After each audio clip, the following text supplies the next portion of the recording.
अच्छा जी स्टूडेंट्स, हमने टॉपिक स्टार्ट किया हुआ था different organizational and management issues during implementing during strategies implementation. ठीक है ना, जब स्ट्रैटेजी को इम्प्लीमेंट करने लगते हैं कौन से different management and operation issues आते हैं।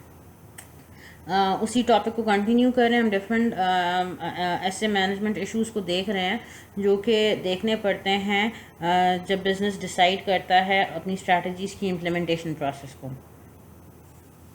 तो आज हम देखते हैं प्रोडक्शन एंड ऑपरेशन डिसीजंस भी इफ़ेक्ट होते हैं जब नई स्ट्रैटेजीज़ की इम्प्लीमेंटेशन की ज़रूरत पड़ती है।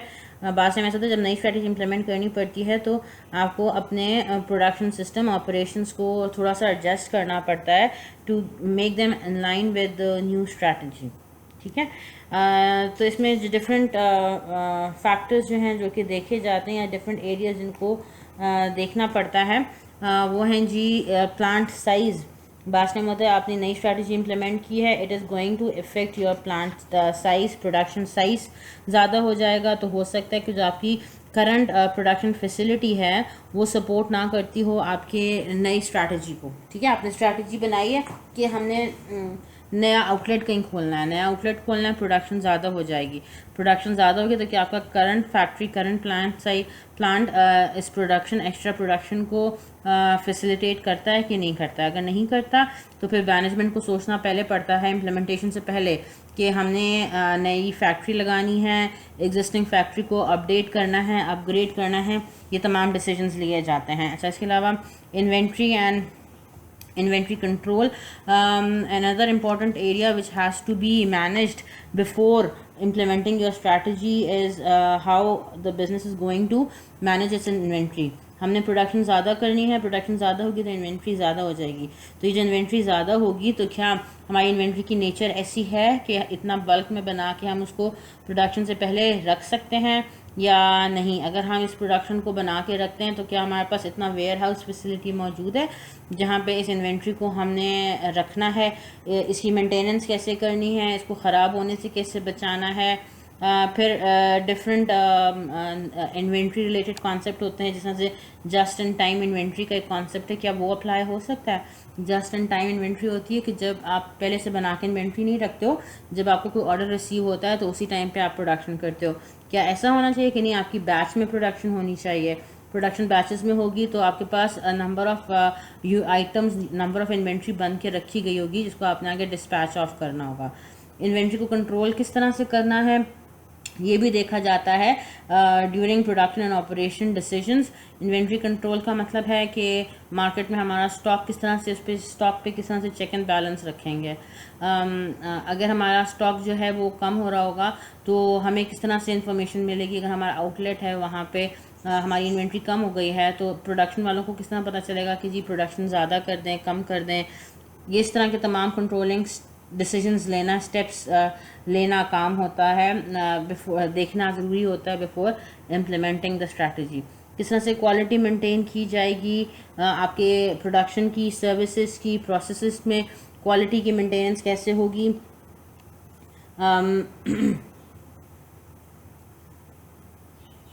आप किस तरह से make how the business is going to make sure कि आपने जो प्रॉपर रिसोर्सेज यूज़ किए हुए हैं वो जितनी भी रिसोर्सेज लगाए हैं वो उनसे आपकी जो क्वालिटी है वो इम्प्रूव्ड वे से प्रोडक्ट बन रहा है कि नहीं बन रहा है, ठीक होती है। बाकी चीज़ें देखना पहले से काम होता है मैनेजमेंट का। ठीक है, कॉस्ट कंट्रोल, किस तरह से आप वेस्टेज ऑफ मटेरियल को मिनिमाइज करोगे, किस तरह से आपका कॉस्ट जो है वो कम से कम आएगी without compromising on the quality of the product. ठीक है, तो एक्स्ट्रा मटेरियल परचेज करना है, किस सप्लायर से परचेज करना है, अगर प्रोडक्शन से रिलेटेड कोई डिसीजन है। हम हायरिंग कर रहे हैं तो हायरिंग करेंगे तो किस अखबार में एडवर्टाइजमेंट देंगे, किस में एडवर्टाइजमेंट नहीं देंगे, ताकि कॉस्ट भी कंट्रोल रहे। हमने लेट्स सपोज इंटीग्रेशन करनी है, we are going to acquire our suppliers और हमने सप्लाईज के लिए भी खुद से अरेंजमेंट करनी है, तो how can we do this in cost effective way. ये सारी चीज़ें देखना ज़रूरी होता है before implementation of the strategy. फिर टेक्नोलॉजिकल इनोवेशंस भी बास time is also important factor जिसको हमने देखना होता है। फॉर एग्ज़ाम्पल आप अपना प्रोडक्शन प्रोसेस किस तरह से इम्प्रूव कर सकते हो, इंटरनेट फैसिलिटी को किस तरह से यूज़ कर सकते हो, कोई सोफिस्टिकेटेड मशीनरी अपनी प्रोडक्शन के लिए यूज़ करते हो, किस तरह यूज़ कर सकते हो, कैसे परचेज़ करोगे, किस तरह से बिज़नेस में इम्प्लीमेंट होगा। ये तमाम चीज़ें ज़रूरी होती हैं। बैठ के इनको डिसाइड करना ज़रूरी होता है स्ट्रैटेजी को इम्प्लीमेंट करने से पहले।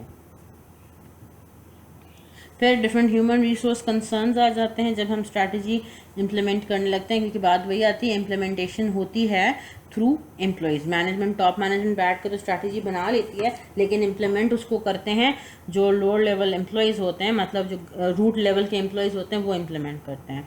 तो इसलिए ज़रूरी होता है अपने ह्यूमन रिसोर्स को पहले से बैठ के उनके डिफरेंट कंसर्न्स को देखना।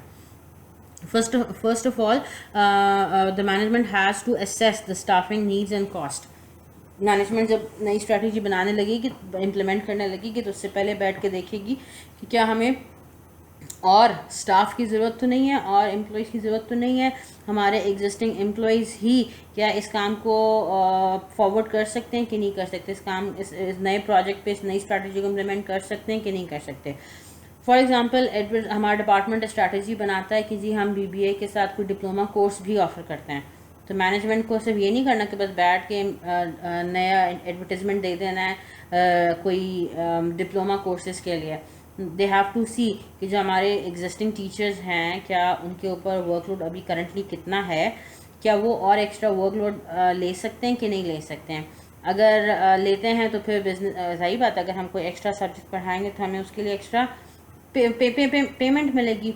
तो फिर मैनेजमेंट बैठ के डिसाइड करती है कि इनको एक्स्ट्रा पे करना बेहतर है कि नहीं, हम किसी को बाहर से हायर करके उसको रेगुलर एम्प्लॉय लें, फिर उसको हम सैलरी पे करें। ठीक है, तो assessing staffing needs and cost में ये सारी चीज़ें आती हैं। फिर आता है अगर हमने एक्स्ट्रा एम्प्लॉयज़ को, स्टाफ को, HR को हायर करना है तो हम कौन से सिलेक्शन मेथड्स यूज़ करेंगे।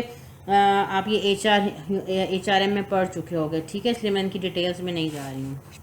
फिर अगर आपने बाहर से हायर नहीं करना, अपने एग्जिस्टिंग एम्प्लॉय को ही किसी नई पोजीशन पे लेके जाना है, उनको डिफरेंट डिपार्टमेंट में लेके जाना है, तो क्या उनको कोई एक्स्ट्रा ट्रेनिंग्स वगैरह की ज़रूरत है कि नहीं है, वो ट्रेनिंग्स कौन देगा, किस तरह दी जाएगी, इसकी कॉस्ट मैनेजमेंट किस तरह होगी, ये तमाम चीज़ें पहले बैठ के डिसाइड करने की होती हैं। ठीक है, फिर how are you going to motivate your employees. Current employees की को मोटिवेशन की ज़रूरत है, तो किस तरह से उनको मोटिवेट किया जाएगा। ठीक है, क्या उनको कुछ परफॉर्मेंस इंसेंटिव्स दिए जाएंगे, बोनस, रिवॉर्ड, एप्रिसिएशन लेटर्स, किसके थ्रू आप अपने एम्प्लॉय को मोटिवेट करोगे कि वो किस तरह इस न्यू स्ट्रैटेजी को अडॉप्ट कर लें, एक्सेप्ट कर लें।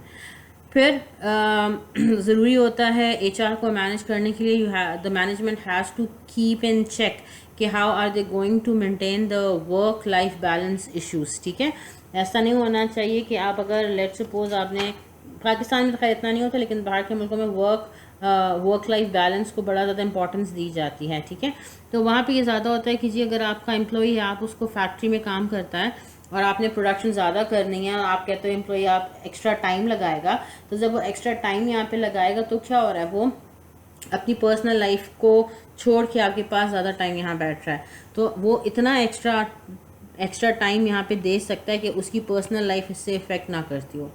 ठीक होती है बात। तो इन इश्यूज़ को देखने के लिए, इन इश्यूज़ को देखना, इन इश्यूज़ के ऊपर सोचना काम होता है मैनेजमेंट का। ठीक है, वो पहले बैठ के डिसाइड करते हैं कि हमने कौन से स्टेप्स लेने हैं। Selecting appropriate leadership style.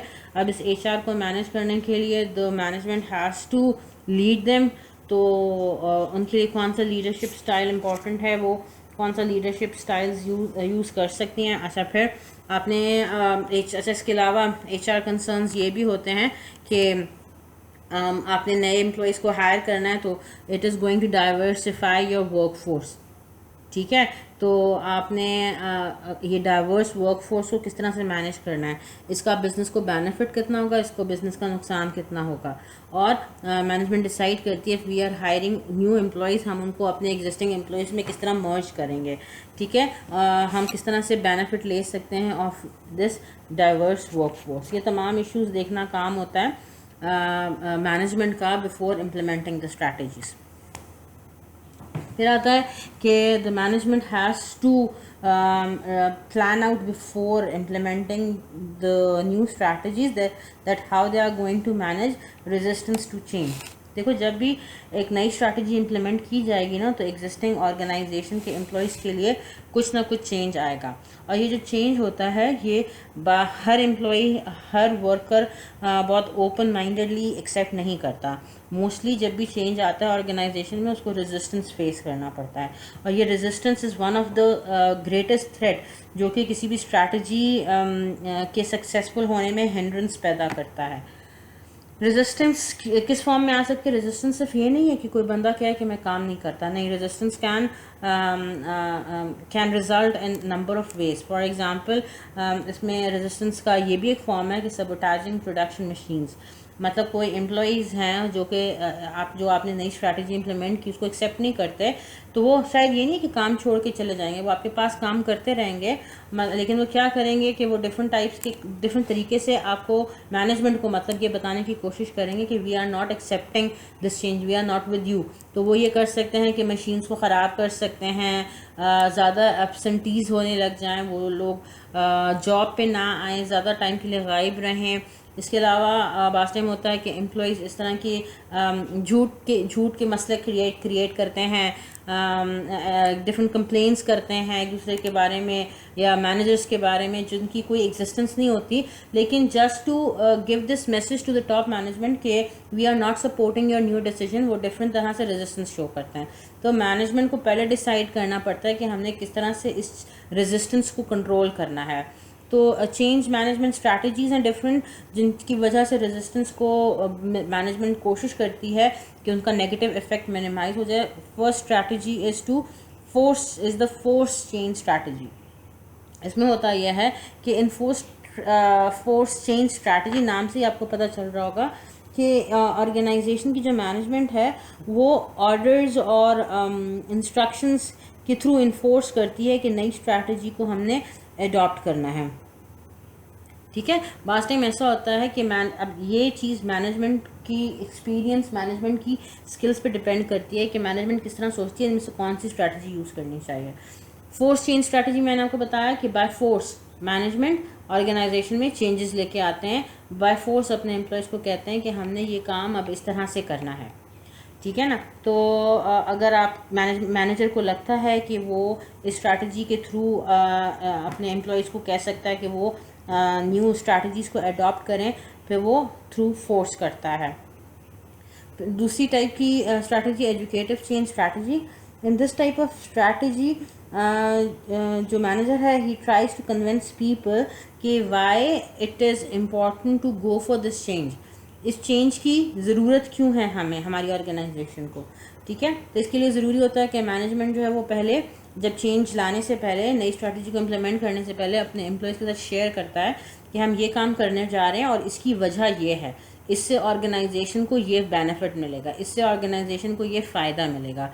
इस किस्म की चेंज मैनेजमेंट स्ट्रैटेजी को कहते हैं एजुकेटिव चेंज स्ट्रैटेजी।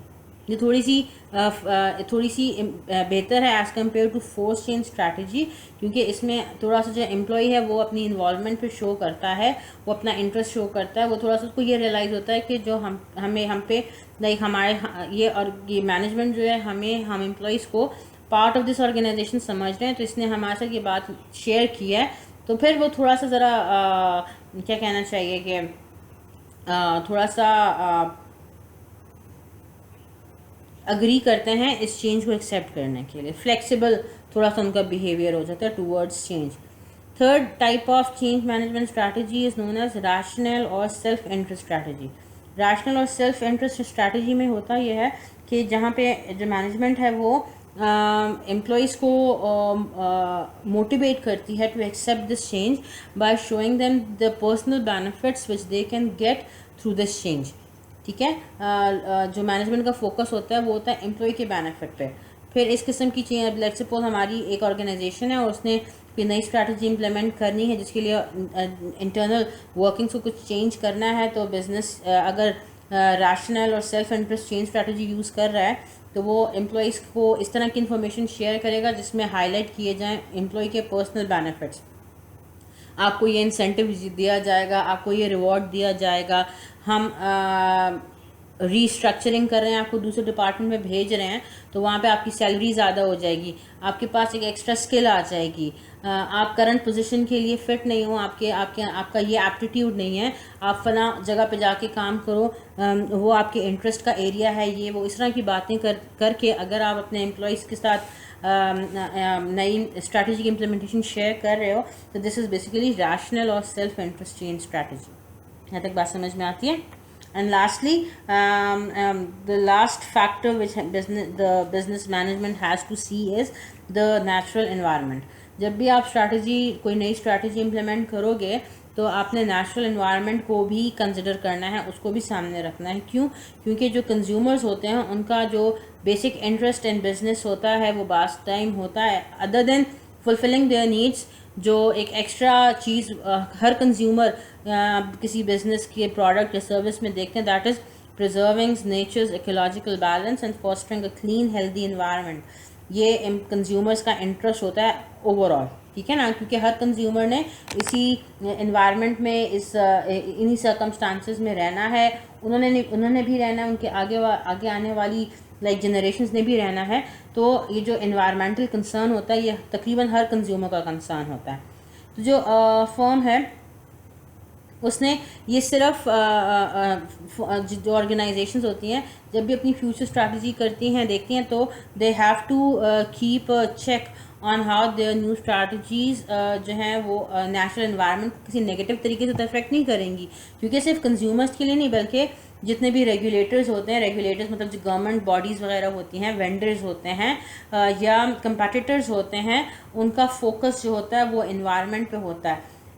देखो यहाँ पे जो बात है ना वो सिर्फ ये नहीं है कि जी हर कोई एनवायरनमेंट के फ़ायदे के लिए सोच रहा होगा, नहीं, अगर कोई बंदा अपने फ़ायदे के लिए भी सोच रहा है ना, वो एनवायरमेंटल कंसर्न्स को रेज कर सकता है। फॉर एग्जांपल एक कंपटीटर है, ठीक है, वो कंपटीटर आपके बिजनेस को सबोटाज करने के लिए, आपके बिजनेस का नाम ख़राब करने के लिए, इमेज ख़राब करने के लिए आपकी किसी भी ऐसी एक्टिविटी को हाईलाइट कर सकता है जो कि एनवायरनमेंट फ्रेंडली ना हो।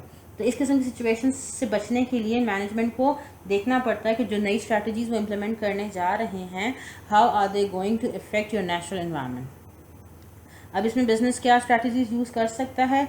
अगर वो चाहता है कि एनवायरनमेंट फ्रेंडली काम करे तो they can use strategies such as acquiring green business, मतलब green, they can go green. आपने अक्सर नाम सुना